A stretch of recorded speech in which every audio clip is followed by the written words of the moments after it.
Welcome to Zone Coverage. We're here at Stewarts TV and Appliance for our weekly look at everything having to do with the Cleveland Browns. I'm Scott Petrak, Browns beat writer for the Chronicle-Telegram, Medina Gazette, and BrownsZone.com. This is Jim Ingraham, our sports columnist. Well, Jim, we got a ton to talk about this week, so let's get to it, and let's start with that 27-21 overtime loss to Green Bay. A heartbreaker, the first time the Browns have led going into the fourth quarter. They led by 2 touchdowns. Just, you were there with me. What was your biggest takeaway from that loss? Just that this is what happens when you're an 0-12 team or 11 team at a time. I mean, just you get to the point where the game is there to be won, and you don't do literally anything to seal the deal. And, of course, it ends with the desperation heave by Kaiser that ends up being just a lame duck up in the air. And of course, it turns into the game-winning touchdown. So, I mean, there was some good things early, and I still come back to the fact that every team they play now takes them too lightly in the first half, and it's always close for a half or 3 quarters, and then the other team realizes it's time to start playing a little harder here and we can win this game. And again, that's what happened. And, you know, it's a little – I think it can be a little deceiving that the Browns are playing with these teams. Sure. They're really not. The teams are lowering themselves because they figure this is a mail-it-in win, and then they realize they can't mail it in. Yeah, and that was the first game for the new general manager, John Dorsey, and we'll talk a lot about him.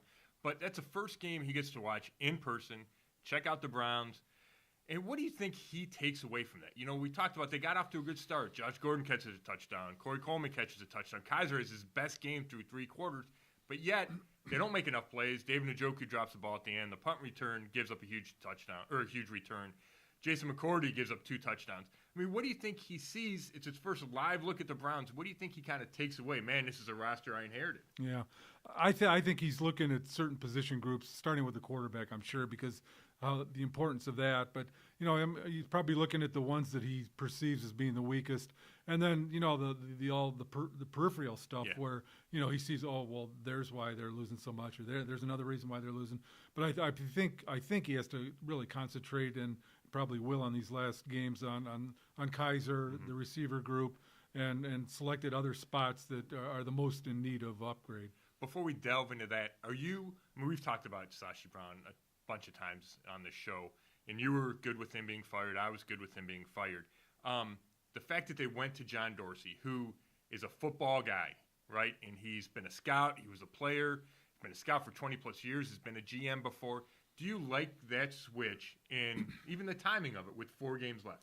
Yeah, I do like the timing of it because it gives you a little bit of a jump and going into next year. And Dorsey comes in, and like you said, he's a football guy, which is really important, I think. And he'll get a chance to see these last few games and make some decisions on who he likes, who he doesn't like, what they need, what they most need, and maybe what they don't isn't a front burner situation. But yeah, I think it's good to have a guy like this as early as you can, because, you know, you're already in some ways preparing for the next year's draft. And I think it's very helpful in that way. And he can even evaluate, you know, Hugh Jackson, you know, whether he stays or not, which is another open question, I guess. Well, and that was a second key point of last week, right? Jimmy Haslam announces Sashi Brown's fired. Then he announces in the same release that Hugh Jackson will return for 2018. And then 10 hours later, John Dorsey gets hired. So, first of all, Hugh, talk about the ultimate survivor. He's 1-28. It's the worst record in coaching history, and yet he gets a guarantee he's coming back. 1, are you okay with that? 2, do you believe it? Because new GM, old coach, doesn't always work. I don't believe it because of the history of the league in these kinds of situations. You're right; it doesn't typically work. And the other thing I found very odd is there was no need to do that. I mean, all you got to do is just kind of finesse and say we're evaluating everything through the end of the year, and that's all we're going to say. But it was almost like Haslam wanted to make the point, almost like he was talking directly to Hugh Jackson. You're safe. Don't worry about it. Right. And you know, Dorsey, this had to come up in their interview, you know, about the coach's situation. Sure. And you know, if you go 0-16, even if you've promised the coach, if the owners promised the coach he's coming back, that's still going to be a tough sell to the fans. Yeah, you're right. And it's interesting. You know, you look at Hugh Jackson, and I think Jimmy Haslam wanted some sense of stability and some continuity. And he feels if you're going to make a jump from whatever it is, 0-16, 1-15, to 6, 7, 8 wins next year, the best way to do it is by bringing back your coaching staff, bringing back your offensive and defensive systems. You get to keep Greg Williams, who's had a pretty good impact in his first year, yet it could set you back long term if it doesn't work. And if Hugh Jackson and John Dorsey don't see eye to eye, and that's what's going to have to be figured out over the next 4 weeks or maybe the next 4 months. You mentioned DeShone Kizer, and that is priority number one for John Dorsey. He needs to evaluate what to do at the quarterback position, and it starts with DeShone Kizer. Jim, we've talked about this a million times. I like him more than some people do, but it feels like we're at a point where you know that they have to add. It's just a matter, do they add a veteran? Do they chase Kirk Cousins? And or do they draft a guy number one overall? What do you think they should do? I would take one number one overall, and I don't think it's the worst thing in the world that Kizer has some competition next year. And even if he doesn't win it, to be a backup to potentially a veteran or even a guy that they might draft, at least it gives you some guys in the quarterback room that have started games in the NFL, and I think that's helpful. But I think I don't see any logical way that they don't draft one with that first pick, because you can't just do this 3 years in a row and ignore your biggest pressing need. Right. The only way I can see is if you pay a ton of money for Kirk Cousins. Because if you pay Kirk Cousins $30 million a year to be your starter, you don't then go draft a guy number one and ask him to sit on the bench. Right? So if you did that and you said, hey, we're going to make a big jump, we're going to try to go to 8 or 9 wins with Kirk Cousins, I could see that philosophy.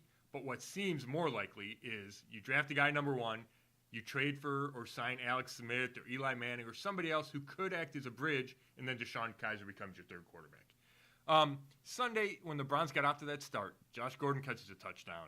Corey Coleman catches a touchdown. They go to the sideline, and they put sunglasses on. And it was an idea cooked up by another receiver, Bryce Treggs, who wasn't even active for the game.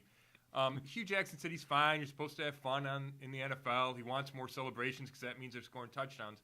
But, Jim, how bad of a look is it when you're 0-12 and you're worried about that? Yeah. Well, at the risk of being extremely old school, I thought that was really kind of juvenile. I mean, given the situation, you haven't won a game all year. You score a touchdown.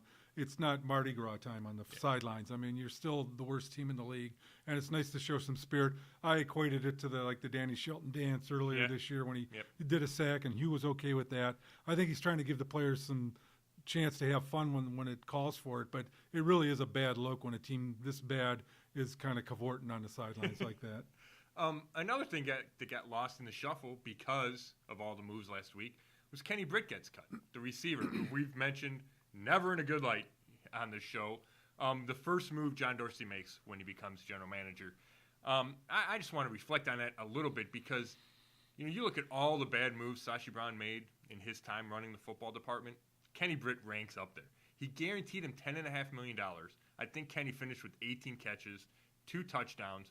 And not only that, he was supposed to be a veteran leader on a young receiving corps, and he turned out to be a bad influence. He was a jerk in the locker room. He missed curfew with Corey Coleman in Houston, and they got sent home.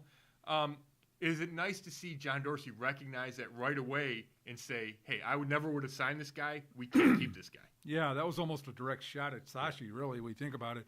And I think this is the kind of thing where analytics can't cover everything, and a player's makeup, you can study and analyze and crunch all the numbers from their stats, but what kind of a guy is he? What is he like in the locker room? Is he a good influence? Was he a bad influence? And the speed with which they signed him after Pryor left, they almost, it was like they were proud of it. Like, this is the guy, no questions asked. He's going to be the guy, and he turned out to be the worst kind of guy you could have in a locker room. Right. He was no upgrade on the field from Terrell Pryor, and then Sashi compounded the mistake by sticking with him. Hugh Jackson wanted to get rid of him much earlier in the season, and Sashi refused because he refused to admit it was a mistake. Well, we got Baltimore coming to the stadium on Sunday for the last home game of the year. Jim, do you give them any chance to win? And we're down to 3 games left. Are we still thinking they get a win, or you on the 0-16 bandwagon? I think with the Ravens now, they're probably feeling even better about themselves and their playoff chances. So I don't see any way that the Browns can upset that. I still got to look at that Chicago game, even though it's in Chicago. That might be a chance to steal a win. But Trubisky played pretty well last week, so who knows? It'll be an interesting contrast, though, if nothing else, to compare Trubisky and Kizer, where they are in their careers. I'm going to go back to 0-16. I know I said last week I thought they could steal the Chicago game, but that being on the road, and the players are only a week away from their vacation, so I'm not sure how invested they'll be in that game. So I think I think we're on the 0-16 bullet train right now. I'm hanging with. They're going to get at least one win. And part of that's just because I've been sticking with it so long. But I do feel the pressure mounting on this team. And if they get to 2 weeks left and it's crunch time in Chicago, I could see them not being able to deliver, just like they didn't deliver against Green Bay. As for Baltimore, I think it's going to be a close game. Baltimore's not a great team. I know they played well in Pittsburgh on Sunday night. I think they're due for some kind of a letdown. But they are chasing the playoffs. And right now, I think they hold the last wild card spot, so I can't pick the Browns to win this game. But I would go another close one, probably 2017, just like I thought last week's game would be. Thanks for watching Zone Coverage, sponsored by Stewarts TV and Appliance, and we'll see you next week.